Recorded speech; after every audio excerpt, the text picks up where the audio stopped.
자, 오늘은 순서에 따라서 빌라델비아 교회를 살펴보겠는데요. 일부 때 이 빌라델비아 교회 분량을 다루다 보니까 오늘 빌라델비아 교회에만 해당하는 메시지가 너무 분량이 많아요. 그래서 9절 아니면 10절까지만 오늘 나누기로 하고 나머지 부분은 우리 일꾼 투표가 다음 주까지 있는 거 아시죠? 모르셨어요? 예. 이제 오늘 결과를 가지고 또 다음 주에 한 번 더 투표를 합니다. 그래서 다음 주에까지 이 본문을 가지고 기둥 같은 일꾼 과연 무슨 의미일까로 마무리를 짓도록 하겠습니다. 자, 우선 오늘 첫 절을 보시면 빌라델비아 교회 사자에게 편지하라 이렇게 되어 있어요. 빌라델비아 교회가 소아시아 지역에서 어디쯤 위치하고 있는가? 우리 앞서 다룬 사대교회 기억나시죠? 그 사대교회에서 동쪽 그리고 남쪽으로 내려가면 그러니까 사대교회를 기점으로 한 45km에서 8km 정도 위치입니다. 떨어진 곳인데 거기에 빌라델비아 교회가 자리 잡고 있어요. 그리고 지역도 거기에 당연히 위치해 있고. 자, 우선 그 지역을 알아야 그 지역에 설립된 교회의 성격을 또한 예상할 수가 있기 때문에 먼저 그 지역을 좀 한번 살펴보도록 하겠습니다. 이 빌라델비아 지역은 첫째, 어마어마한 포도주 생산지입니다. 그리고 양을 치는 목축업이 발달이 되어 있어서 가죽업 산업이 함께 발달이 되어 있습니다. 그리고 당연히 그 시대는 어느 도시든 마찬가지겠지만 도시의 신이 있고 또 더불어 황제를 우상화하는 신전이 도시마다 있었어요. 그중에 이 빌라델비아 지역은 로마의 통로입니다. 그 요충지죠. 로마가 전역으로 뿌려지기 위해서 이 도시를 반드시 거쳐가야 할 정도로. 그래서 AD 17년경에 26년까지 어마어마한 지진이 났는데 로마 정부에서 전액을 대서 이 도시 재건에 도움을 주었어요. 그러니까 이 도시도 결국 로마 정부에 굉장히 충성스러운 도시 중에 하나였습니다. 자, 그런데 방금 지진을 얘기했어요. 그러니까 이 시대는 AD 17년의 그 대지진 때문에 모든 도시가 항상 지진의 공포와 위험에 흔들거렸습니다. 근데 지진도 무섭지만 여러분 못지않게 무서운 게 뭔지 아세요? 여진입니다. 수시로 흔들려요. 만약에 여러분들이 사는 삶의 터전이 수시로 흔들흔들 한다면 살만하겠어요? 늘 불안하죠. 공포가 있죠. 근데 이런 물리적인 어려움도 이 도시 사람들에게는 굉장히 큰 타격이었지만 특별히 그리스도인들에게 실질적인 박해가 있었습니다. 그것은 황제 숭배를 거절하거나 또 우상 숭배를 거절하는 이런 단순한 어느 도시에서나 겪을 수 있는 이런 위협이 아니에요. 더 실질적인 위협이 있는데 그것은 유대 공동체의 위협이에요. 이미 본토 유대 땅을 떠나서 이 아시아 지역에 뿌리를 내리고 살던 동족들, 그걸 보통 우리가 그 당시에는 디아스포라라고 부르곤 했죠. 이 사람들이 언젠가부터 낯선 복음을 가지고 유대 공동체와는 별다르게 구는 무리들이 생겨나기 시작했습니다. 소위 그 무리가 그리스도인들의 공동체예요. 오늘날로 치면 교회를 얘기하는 겁니다. 근데 자꾸 유대인들이 알고 듣고 깨닫고 배워왔던 것과는 다른 얘기를 하기 시작하니까 어떤 박해와 어떤 물리적인 위협을 가했는가 하면, 여러분, 유대 공동체에서 제일 무서운 벌이 뭘까요? 출교를 당하는 겁니다. 그러니까 출교를 당한다는 것은 단순한 징벌이 아니고, 너희는 이제부터 하나님의 백성이 아니다, 그러니까 파내버리는 거예요. 자, 그런데 그런 물리적인 위협 속에서 기독교 공동체가 마음이 불안할 수밖에 없죠. 야, 이거 우리가 믿는 게 옳은 건가? 이렇게 믿어도 되는 건가? 이게 얼마나 저들 기준에 아닌 거였으면 입에 담기도 힘든 형벌인 출교를 얘기했을까? 그래서 일부 기독교인들이 흔들흔들 거렸어요. 출교라는 것은 완전히 유대 공동체에서 아브라함의 자손이 아니고 우리 민족이 아니고 하나님의 백성이 아니다라고 잘라내는 겁니다. 이것이 여러분 그 시대를 살아야 했던 기독교인들의 입장에서, 그들도 유대인이니까 얼마나 겁박이었겠습니까? 그래서 항상 정서적으로든 신앙적으로든 아슬아슬하고 흔들거렸어요. 뭘까요? 우리가 이렇게 사는 게 옳은 건가? 우리가 맞는 건가? 항상 이런 의문을 가지고 살았습니다. 이제 그런 맥락에서 오늘 이 본문을 읽어야 됩니다. 그 7절, 첫 절을 한번 보십시다. 이렇게 돼 있어요. 빌라델비아 교회의 사자에게 편지하라. 거룩하고 진실하사 다윗의 열쇠를 가지신 이 곧 열면 닫을 사람이었고 닫으면 열 사람이 없는 그가 이르시되, 제가 이 소아시아 7교회를 설명하면서 이런 이야기를 했습니다. 항상 교회마다 그리스도에 대한 설명과 이미지가 똑같다고 했습니까? 다 다르다고 했습니까? 그렇죠. 다 달라요. 다르다는 것은 그 교회의 상황, 그 교회의 맥락마다 처해 있는 형편과 속사정이 다 다르기 때문입니다. 그런데 오늘 유독 빌라델비아 교회 성도들에게는 세 가지로 자신을 소개해요. 누가? 그리스도께서. 첫째, 거룩하신 분으로 소개합니다. 예수님을 거룩하신 분. 두 번째는 또 어떤 분으로 소개하죠? 진실하신 분으로 소개를 해요. 그리고 세 번째는 다윗의 열쇠를 가진 분으로 소개를 해요. 자, 이렇게 예수님이 자신을 빌라델비아 교회 성도들에게 그림 언어로 또는 개념으로 이미지화시켜서 설명을 할 때는 이 이미지 속에 교회가 처해 있는 내용과 무관할까요? 어떤 연관성이 있을까요? 반드시 연관성이 있단 말이에요. 그래서 그 부분을 먼저 여러분들과 좀 살펴보도록 하겠습니다. 어떤 연관성이 있을까? 자, 보십시다. 우선 거룩하고라는 말은 전형적인 구약의 표현이에요. 근데 이 거룩하다라는 말을 구약에서 아주 그리고 자주 많이 표현을 하는데, 공통적으로 누구에게 해당하는 수식어인가 하면 하나님에게만 해당하는 수식어예요. 거룩하신 하나님. 기억나시죠?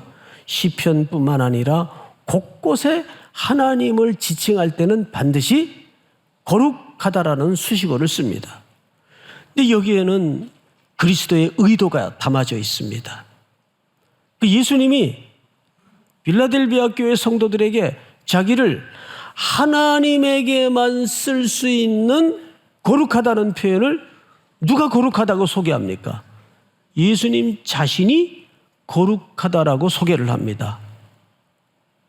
자, 그러면 방금 제가 이런 설명을 드렸어요. 빌라델비아 교회 성도들이 지금 겪고 있는 현실적이고 물리적인 압박, 핍박이 누구라 그랬습니까? 유대 공동체예요. 유대교란 말이에요. 그러면 유대교는 어느 성경만 믿습니까? 구약 성경만 믿습니다. 구약 성경을 잘 알고 있습니다. 구약 성경의 모든 표현과 수식어와 사건들을 아주 익숙하게 알고 있습니다. 그런데 그 유대 공동체를 향해서 무슨 얘기를 하고 싶은 걸까요? 하나님의 아들이신 예수 그리스도는 참된 신이시다. 이거를 이 표현 속에 담아서 빌라델비아 교회 성도들을 압박하고 공격하고 핍박을 주고 있는 회당 중심의 유대교 성도들에게, 유대교 백성들에게 예수님이 질책을 하고 있는 겁니다. 유대교 입장에서는 아니, 저 사람이 어떻게 메시아야? 어떻게 예수가 그리스도가 될 수 있어? 전혀 받아들일 수 없는 교리를 이들이 믿고 따르고 가르치고 주고받고 있단 말이에요. 그러니까 제일 이 내용을 껄끄럽게 생각하고 부정적으로 이해를 하고 거칠게 반응하는 무리들이 당연히 누구겠어요? 유대 공동체란 말이에요. 유대교인들이란 말이에요. 그러니까 그들을 향해서 예수님이 지금 나는 거룩하고 라는 표현을 썼을 때 자신을 뭘로 소개하고 싶은 거죠? 참된 하나님이다. 내가 하나님의 아들이다. 이 얘기를 하고 싶은 건데 동시에 흔들거리고 있는 빌라델비아 교회 성도들에게 무엇이 진짜인지, 무엇이 참된 것인지를 정확하게 설명하고 싶은 의도도 또한 여기에 담아져 있는 거예요. 자, 그러면 여러분들의 입장에서 이렇게 생각할 수 있어요. 아, 글쎄, 그거야. 뭐 2000년 전 이야기고 오늘은 뭐 그런 상황이 전혀 없지 않은가? 정말 그럴까요? 이런 오늘날에도 우리가 이제 오늘 저녁 예배 때 요한일서 4장을 놓고 이 부분을 좀 더 진지하게 설명을 드리겠지만 오늘날에도 교회 안에 은근히 율법주의적인 사고에 묶여서 인간의 행위와 인간의 공로와 인간의 노력을 강조하고 복음 비슷하게 설명하는 가르침과 교훈들이 얼마나 많은지 아세요? 이게 전부 어디서 뿌리하고 있는가 하면 유대 공동체와 같이 율법주의에 뿌리하고 있는 거예요. 제가 몇 주 전 금요일 날 이런 설명을 드렸어요. 요즘 어줍지 않게 좀 상식적이라는 이제 일부 잘못된 가르침 중에 이런 가르침이 있어요. 신앙생활이라는 것은 균형이 있어야 된다. 밸런스가 중요하다. 흘낏 들으면 옳은 말 같기도 하고 맞는 말 같기도 한데 아닙니다. 신앙생활은 균형을 잡는 싸움이 아니에요. 신앙생활은 예수 그리스도에게 올인하는 싸움이에요.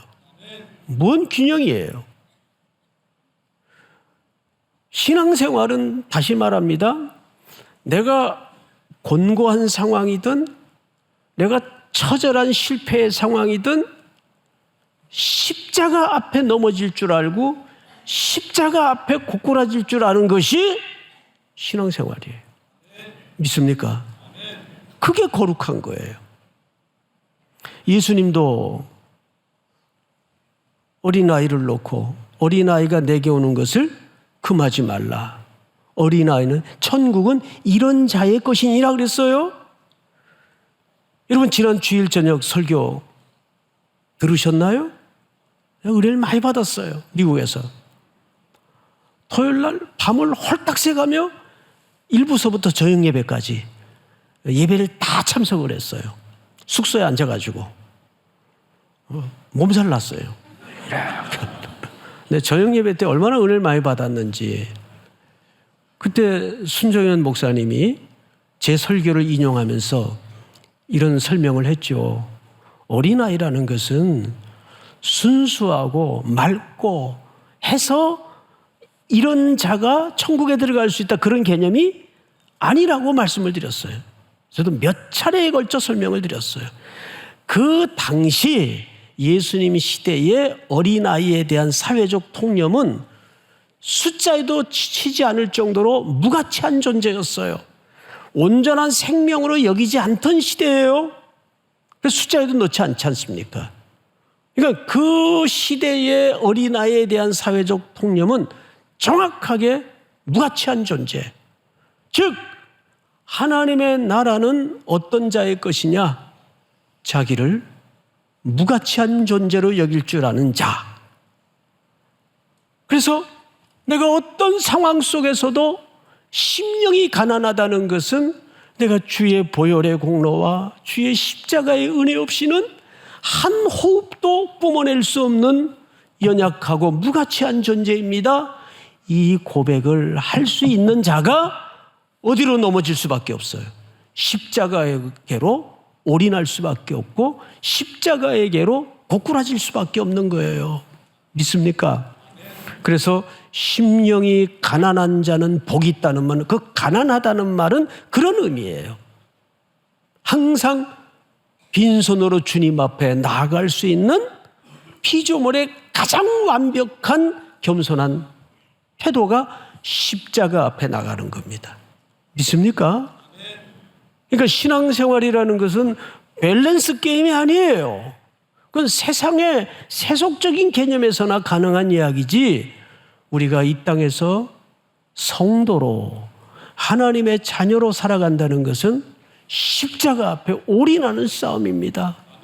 무슨 일이든 어떤 형편이든 무슨 문제이든 그 문제를 하나님의 자비와 긍휼로 끌고 가는 싸움을 할 수 있다면 그 사람은 거룩한 자예요.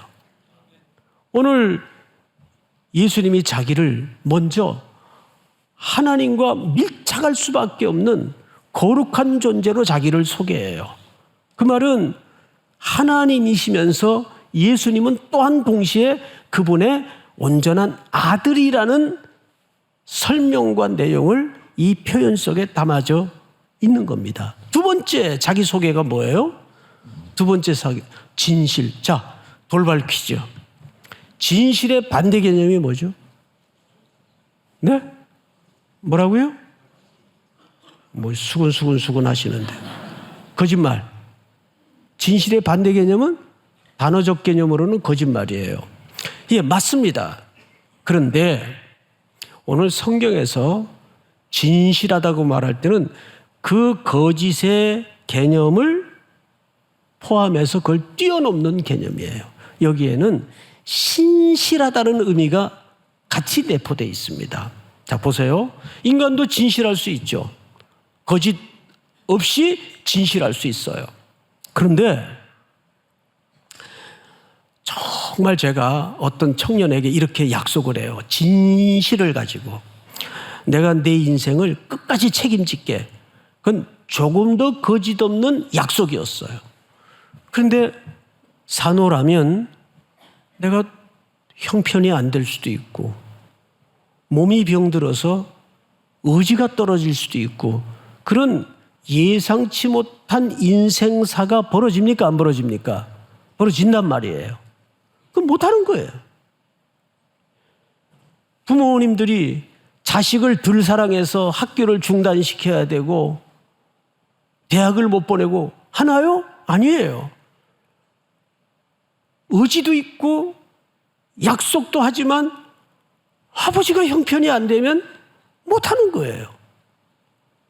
그런데 하나님은 그 진실하심을 넘어서 어떤 분이라고요? 신실하신 분이에요.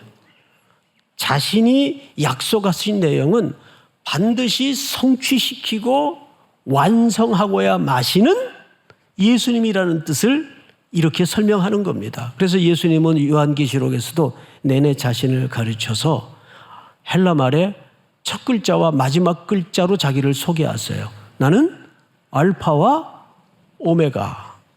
그 말은 무슨 말이에요? 시작한 일은 마무리 짓는 신실하신 분이다. 믿습니까? 그 신실하심이 온 고난의 역사의 언덕을 넘어서 하나님의 성실로 나타나잖아요.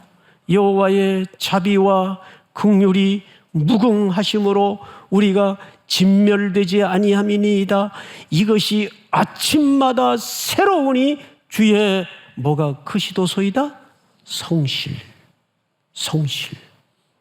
거기서 말하는 성실은 인간적인 단순한 인내를 얘기하는 게 아니라 하나님의 성실을 얘기하는 거예요. 하나님은 저와 여러분들을 향해서 최선을 다하시는 분이 아니고 항상 최고로 성실하신 분입니다. 우리의 연약함, 우리의 배반, 우리의 못남을 뚫어내고 결국은 우리를 하나님의 멋진 자녀로 만들어내시고야만은 하나님의 성실, 그 성실의 출처는 뭘까요? 여호와의 자비와 긍휼이 무궁하심으로 그것이 십자가에 나타난 아버지의 사랑이에요. 아들을 내어주신 이가 이 모든 것을 너에게 어찌 은혜로 주지 아니하시겠느냐. 우리가 그 약속에 묶여 있다는 거죠. 그래서 하나님은 첫째, 거룩하신 분. 예수님도 거룩하심으로 자기를 소개했어요. 두 번째는 진실하신 분으로 소개를 했어요. 예수님의 진실은 진실을 넘어 신실하신 진실이십니다. 마지막 세 번째로 뭘로 소개했어요? 다윗의 열쇠. 자, 열쇠는 기능적으로 뭐 하는 겁니까?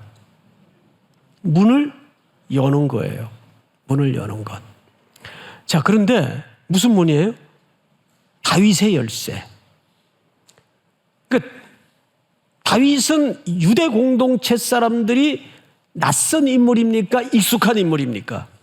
매우 뿌리에 해당하는 익숙한 인물이에요. 여기 예수님의 의도가 담겨져 있는 거죠. 빌라델비아 교회 성도들아, 염려하지 마라. 흔들리지 마라. 그리고 동시에 유대 공동체를 향해서 정확하게 반박하고 있는 거예요. 그 다윗의 뿌리를 통해서 누가 오셨죠? 오늘 여기에 자기를 소개하시는 키를 가지신, 우리도 그 회사 어느 부서 같은데 그 핵심 인물을 소개할 때는 뭐라 그래요? 이분 우리 부서의 키맨입니다. 키맨. 키맨이라는 것은 통제권을 갖고 있고 권위를 갖고 있다는 뜻입니다. 그 키를 아무한테나 맡기질 않아요. 문을 열고 닫는 권세를 맡긴다는 겁니다. 통제권을 갖고 있다는 겁니다. 우리 삼일교회의 키맨은 누굴까요? 예? 예수 그리스도가 키맨이십니다. 믿습니까? 자, 그런데 왜 자꾸 문의 개념을 설명할까요? 자, 지금 빌라델비아 지역에 또 빌라델비아 교회에 처해 있는 상황을 가만히 생각해 보세요. 이들이 지금 제일 두려워하고 있는 게 뭐죠? 출교예요. 하나님의 백성 공동체로부터 제거당하는 거예요. 문을 닫아버리는 거예요. 그런데 예수님은 다윗의 열쇠라는 개념을 통해서 그걸 뒤집는 거죠. 뭐가 진짜 문이냐? 그 회당문이 진짜 문이 아니다. 그리고 회당을 심지어는 이렇게까지 선언해 버립니다. 9절을 보세요. 보라, 사탄의 회당 곧 자칭 유대인이라 하나 그렇지 아니하고 거짓말하는 자들 중에서 며칠 내게 주어. 여기서부터 같이 읽읍시다. 시작. 그들로 와서 내 발 앞에 절하게 하고 내가 너를 사랑하는 줄을 알게 하리라. 아멘. 여러분, 여기 보니까 놀랍게도 유대인들의 커뮤니티인 상징적인 회당이 등장을 해요. 시나고그라 그러죠. 근데 이 회당을 예수님은 너무도 정확한 표현으로 뭐라고 소개를 하죠? 보라, 사탄의 회당. 거기에는 하나님의 영이 임재해 있지 않다 그 말이에요. 그런데 자기들의 전통과 자기들의 표준과 자기들의 기준으로 꽁꽁 거기만이 생명이 있고 거기만이 구원이 있는 것처럼 스스로 속고 산다 그 말이에요. 근데 누구의 평가는? 예수님의 평가는 그건 사탄의 회당이다. 그 문으로 쫓겨날 것도 걱정하지 말고 못 들어가면 어떡하나도 걱정하지 마라. 참된 문이 있다. 그래서 예수님은 요한복음에서 자기를 가리켜 뭐라고 소개했죠? 내가 양의 문이다. 이 문으로 들어오지 않으면 전부 강도요 도적들이라 그랬어요. 우리는 어느 문을 관심을 가져야 돼요? 다윗의 뿌리, 그 뿌리에서 오실 메시아, 이 키를 갖고 계신 분이 지금 누구로 소개되고 있어요? 예수 그리스도. 인류의 역사는 그리스도께로부터 창조되어서 그리스도로 이 역사는 마감이 됩니다. 이 세상이 진짜처럼 보이고 여기에 뭐 영원한 것이 있을 것처럼 우리를 현혹시키고 중요하게 여길지라도 그런 겉모습의 화려함과 위용에 속아서는 안 돼요. 거기에 비하면 이 빌라델비아 교회는 적은 능력을 가졌다 그랬어요, 성경에. 적은 능력이라는 것은 영향력이 없어 보인다 그 말이에요. 교회가 이 땅에 무슨 영향력이 있어 보여요? 그리스도인들이 그 삶의 현장에서 무슨 영향력이 있어 보여요? 자, 그런데 우리 예수님께서 이 회당을 사탄의 회당이라고 그래요. 요한복음 8장을 한번 띄워주실까요? 제가 읽겠습니다. 너희는 너희 아비 마귀에게서 났으니 너희 아비의 욕심대로 너희도 행하고자 하느니라. 그는 처음부터 살인한 자의 진리가 그 속에 없으므로 진리에 서지 못하고 거짓말을 할 때마다 제 것으로 말하나니 이는 그가 거짓말쟁이요 거짓의 아비가 되었습니다. 전부 예수의 영이 없는 공동체는 이 거짓에 소속되어서 거짓의 종로로 하고 있는 거예요. 그런데 보기에는 전부 진리처럼 보여요. 제가 팀 켈러가 쓴 얼마 전에 작고하신 분인데 내가 만든 신이라는 책이 있어요. 거기에 아주 중요한 내용을 하나 발췌를 했는데 소개해 드릴 테니까 들어보세요. 우상 숭배는 좋은 것이다. 우상 숭배가 좋다는 말이 아니라 대체적으로 우리가 우상 숭배를 할 때는 좋은 것들이에요. 나쁜 것들을 우상 숭배하지 않아요. 좋은 것들이에요. 자식이 우상이 될 수 있어요, 없어요? 될 수 있죠. 자식은 나쁜 겁니까? 좋은 겁니까? 좋은 거죠. 그렇다 그 말이에요. 맞아요. 들어보세요. 우상 숭배는 좋은 것을 궁극적인 것으로 바꾸는 것이다. 좋은 것에 머물면 되는데 이게 조금 선이 넘어가면 그것이 궁극적인 인생의 목적이 될 때 자식도 뭐가 될 수 있어요? 우상이 될 수 있어요. 오락과 취미도 좋은 곳으로 머물러야 되는데 그거 없이는 아무것도 못하는. 그럼 그 오락과 취미가 그럼 뭐가 되는 겁니까? 우상이 되는 거예요. 그러니까 그렇게 보면 우상 숭배가 다 나쁜 것들이 좋은 것들이에요. 다 좋은 것들이에요. 근데 문제는 인간이 그것을 궁극적인 것으로 만드는 게 곧 그게 뭐라고요? 그게 우상 숭배라 그 말이에요. 우리가 이런 관점에서 히브리 기자의 히브리서의 기록 목적도 마찬가지고 오늘 빌라델비아 교회 성도들에게 말하고 싶은 이 사자의 편지 속의 내용도 마찬가지예요. 항상 이 땅의 사람들은 better than 뭐가 더 좋을까? 어느 게 더 좋을까? 여러분, 우리는 어느 게 좋은 것을 붙잡는 싸움이 아니에요. 유일한 것을 붙잡는 싸움이에요. 어떤 것도 대신할 수 없고 어떤 것도 대체할 수 없는 유일한 생명 대신 예수 그리스도를 붙잡는 싸움이지, 보다 좋은 삶을 추구하는 게 우리의 삶이 아닙니다. 믿습니까? 신앙이라는 것은 그래서 퍼센트지 싸움도 아니고 all or nothing이에요. 전부 아니면 전무예요. 그렇게 살려면 우리의 사고와 우리의 삶의 라이프 스타일이 심플해질 수밖에 없어요. 복잡해가지고 그렇게 살 수가 없어요. 그래서 담백하게 사는 사람들 가운데 신앙의 정수를 보여주는 경우들이 굉장히 많습니다. 그러니까 저 사람은 정말 교회밖에 모르고 그 다음에 예배, 그 다음에 직장. 그러면 사람들이 조롱해요. 아유, 저 무슨 재미로 살아, 저 사람은. 여러분, 예배 드리며 사는 재미가 얼마나 좋은지 알잖아요, 우리는. 예?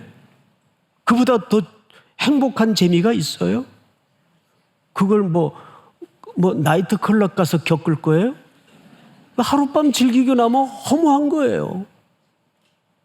허무가 밀려오는 거예요. 그런데 저 샘솟는 밑바닥에서 차오르는 이 영적인 그리스도께서 주시는 기쁨, 이걸 뭘로 바꾸겠어요? 뭘로 대체할 수 있겠어요? 빌라델비아 교회 성도들은 그걸 붙들고 있었어요. 그래서 이렇게 소개합니다. 자, 마지막으로 10절을 보세요. 네가 나의 인내의 말씀을 지켰은즉 내가 또한 너를 지켜 시험의 때를 면하게 하리니 이는 장차 온 세상에 임함에 땅에 거하는 자들을 시험할 때라. 자, 무슨 얘기냐면 여기 인내의 말씀을 지켰다라는 말은 예수님의 인내를 얘기하는 거예요. 자, 그러면 마지막으로 한번 여쭤볼게요. 예수님이 무슨 인내를 하셨을까? 예수님의 인내를 얘기한다면 예수님이 어떤 인내를 하셨을까? 어떤 인내를 하셨을 것 같아요, 예수님이? 에? 십자가, 너무 십자가만 갖다 대지 마시고, 에? 무슨 인내를 하셨을 것 같아요? 그렇지, 우리, 예? 나를 향하여 얼마나 인내하시고 기다려주시고 참으셨어요. 그게 그리스도의 인내예요. 우리가 칼빈의 중요한 교리 가운데 성도의 견인이라는 교리가 있어요. 하나님께서 우리를 여기까지 세우신 것도, 여기까지 끌어오신 것도 삼위 하나님의 보호와 돌보심과 나를 향하신 긴 기다림 속에서 가능해졌던 일입니다. 우리가 온전히 반응하고 순종하여 이 자리에까지 머물 수 있도록 결국은 누구의 인내입니까? 그리스도의 기다림이에요. 하나님의 나를 향하신 인내입니다. 우리가 그 견고한 소망에 묶여 있다는 사실을 기억하십시다. 믿습니까? 이번에도 미국에 가서 한 3, 4년 만에 우리 같이 동역하던 교육자님들을 만났는데 어쩌면 하나같이 다 변질이 된 게 아니라 변화가 됐어요. 변화가. 더 깊어지고 사력 있게 말하고 더 단단해지고 견고해지고 묵직해지고, 정말 하나님이 만들어 가시는구나. 믿습니까? 그 속에 우리도 붙들려 있다는 사실을 믿고 우리 일꾼 투표하러 나가십시다. 우리 다 일어나십시다. 나 주님의 기쁨 되기 원하네.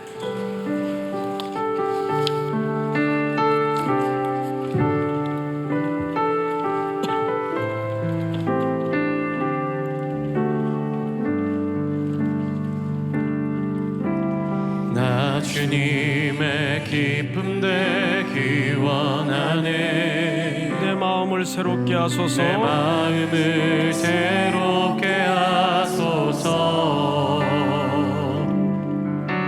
새 부대가 되게 하여 주사 주님의 빛 비추게 하소서.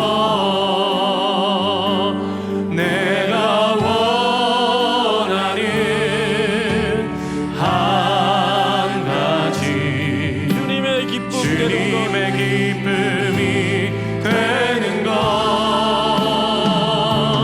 내가 원하는 한 가지 주님의 기쁨이 되는 것.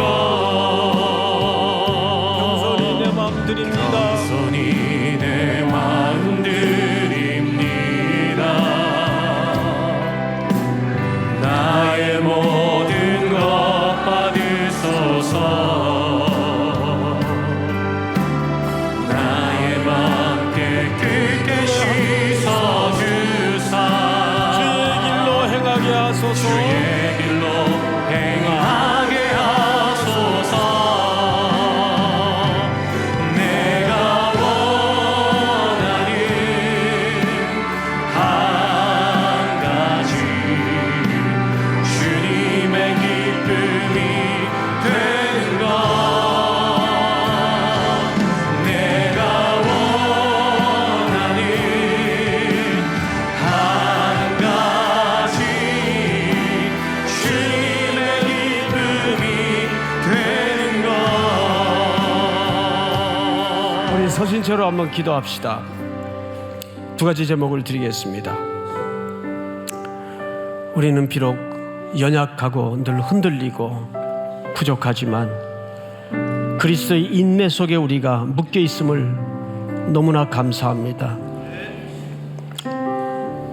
나를 붙드셔서 천성문에 이를 때까지 언제나 연약한 나를 기뻐하시는 주님, 우리가 너무 분투하고 애쓰지 말고 주님의 기쁨으로만 머물게 하여 주시옵소서.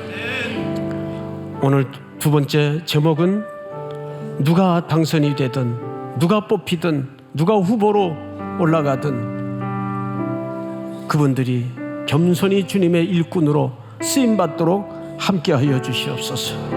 십자가의 자비와 긍휼을 구할 줄 아는 일꾼들이 되게 하여 주시옵소서. 우리 한번 주여 부른다며 소리내어 통성으로 기도합니다. 주여 사랑